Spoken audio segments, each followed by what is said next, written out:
In the ancient city of Capernaum, a woman had been suffering for 12 long years. She had been plagued by a constant flow of blood, a condition that had left her weak and weary.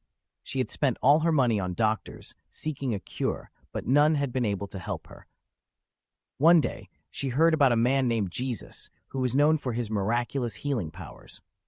She had heard stories of how he had healed the sick, made the blind see, and even raised the dead. Desperate for relief from her suffering, she made up her mind to seek out this man and ask for his help.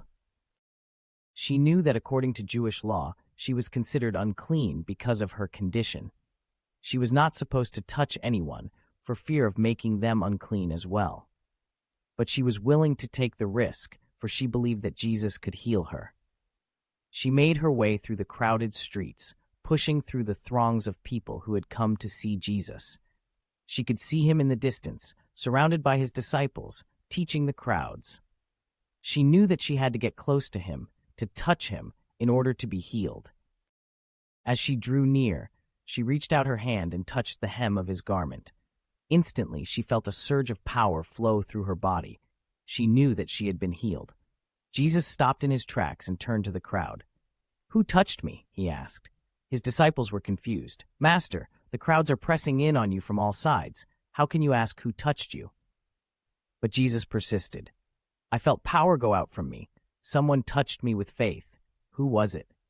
The woman, trembling with fear and awe, fell at Jesus' feet.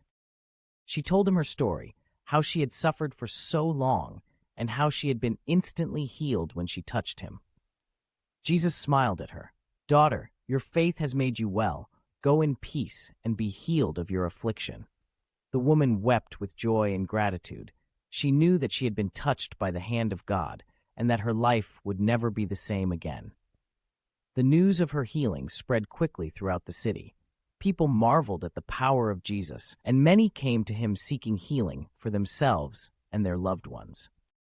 The woman with the issue of blood became a living testimony to the miraculous power of Jesus. She went about her daily life, telling everyone she met about the man who had healed her. She became a beacon of hope and faith to all who knew her. And so, the woman with the issue of blood was healed, not just physically, but spiritually as well. She had found new life and new purpose in the healing touch of Jesus, and she would never forget the day when her faith had made her well.